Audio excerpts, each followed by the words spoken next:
Titanic tragedy. সময় 1912 সাল, April মাস। স্থান আটলান্টিক মহাসাগর।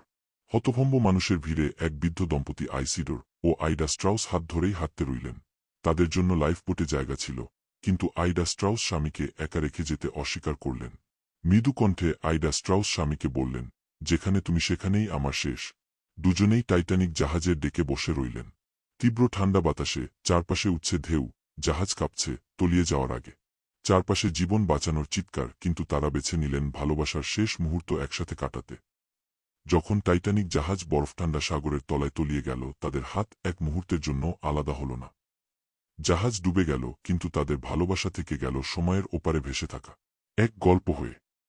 এক ভালোবাসা যা মৃত্যুর চেয়েও গভীর, চির অমর, চিরন্তন।